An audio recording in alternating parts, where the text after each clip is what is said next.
Hey everyone, welcome back to my channel. Today's story is unlike anything I've ever told before. A story about betrayal, pride, and a twist that left everyone in shock. My name's Daniel, I'm 29, and the day I walked into that courtroom, I thought I was about to lose everything. My parents, my future, even my name. But what happened inside changed everything forever. Let's rewind. I come from a powerful family. My dad, Richard Harris, is a big corporate lawyer. My mom, Elaine, owns a string of boutique hotels. My older brother, Michael, is their pride and joy, polished, successful, perfect. Me, I was always the black sheep. I dropped out of law school to start my own company, a small design firm. At first, it went well. Then one bad deal, one trusted partner who turned out to be a thief, and suddenly I was facing a lawsuit for fraud. It was all over the news. Young entrepreneur accused of embezzlement. My parents didn't even call me. They let the lawyers handle it. When I tried to talk to my father, he said coldly, "You've embarrassed this family enough." My mother just sighed, "Maybe now you'll learn to listen." Only Michael visited once to say, "You should have just joined Dad's firm. You're not built for business." For months, I fought to prove my innocence. The partner who framed me, Greg, disappeared overseas, leaving me to take the blame. My company collapsed, my reputation shredded. And when the court date finally came, I had nothing left but one piece of hope, a flash drive I'd been guarding for weeks. It contained every financial transaction Greg had made, and if it worked, it could clear my name. So that morning, when I walked into Courtroom, I wasn't just scared. I was angry, hurt, and tired. My parents were already sitting in the front row, stone-faced. My mother looked me up and down, smirked, and whispered something to my father that made him shake his head. Probably something like, "He's finished." That laugh, that smirk, burned into my chest. I clenched my fists and sat down beside my lawyer, waiting for the storm to begin. The prosecutor went first, painting me as a greedy son who stole from his own investors. My father didn't look at me once. When it was my turn to speak, I stood up, my voice trembling but steady. "Your Honor," I said, "I didn't steal anything. I was framed by my business partner, and I can prove it." The courtroom murmured. The judge raised an eyebrow. My lawyer connected my laptop to the screen and inserted the flash drive. For a moment, nothing happened, and my heart sank.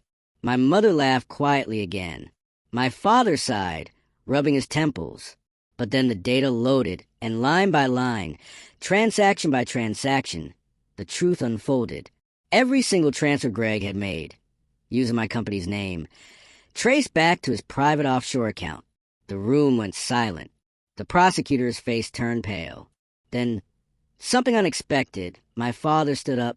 "Your Honor," he said, "may I approach the bench?" Everyone turned. He wasn't on the case. He was just watching. But he stepped forward, whispered something to the judge, then turned back toward me. For the first time in months, our eyes met. There was shock there, and something else, pride. The judge called a recess.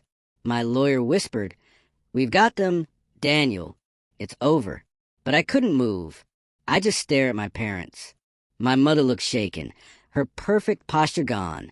She walked up to me, her voice soft but trembling. Where did you find that evidence?" she asked.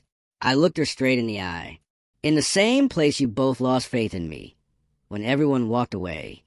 She blinked, tears welling up. My father came over, exhaled deeply, and said, "Son, I owe you an apology." I didn't know whether to be angry or relieved. "It's not just me you owe," I said quietly. "It's the truth you refuse to see." Minutes later, the judge returned. Based on the evidence, he said, "The charges against Daniel Harris are dropped. The court recognizes he is not guilty of fraud." Case dismissed. Applause erupted in the back row. My lawyer patted my shoulder. But the loudest sound in that room wasn't the applause. It was silence. The silence of realization. Of my parents seeing, maybe for the first time, that their youngest son wasn't a failure. Outside the courthouse, reporters swarmed me. My father, always composed, shielded me from them. "No questions," he said firmly. Then, to my surprise, He put his hand on my shoulder and whispered, "You were right to stand your ground." My mother just stared at me for a long time before finally saying, "I'm proud of you." But here's where the story twists again. 2 days later, I got a call from Greg, the partner who'd framed me. He was desperate, hiding abroad. "Daniel," he said, "I'll cut you in 50% if you don't press charges." I smiled bitterly. "You already took everything from me, Greg. But I'm taking something from you now, your freedom." I forwarded his location to my lawyer and the authorities. Within a week, he was arrested.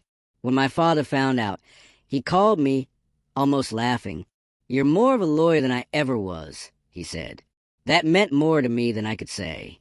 The next Sunday, we had dinner together as a family. For the first time in a year. No arguments. No mocking. Just quiet respect. My dad raised his glass. "To Daniel," he said, smiling. "The son who taught us all a lesson in courage." And my mom? She reached across the table, held my hand, and whispered, "I'm sorry for laughing that day." I looked at her, then at my brother, who just smiled awkwardly, and I said, "It's okay. I'm not angry anymore." Because sometimes people have to doubt you before they truly see who you are. So yeah, when I walked into that courtroom, my mom laughed and my dad shook his head. But when I walked out, everything had changed. Not just my name, but their hearts. Thanks for listening, everyone. Don't forget to like, comment, and subscribe. Because next week, I'll tell you how my so-called enemy from that trial became my biggest ally in the most unexpected way.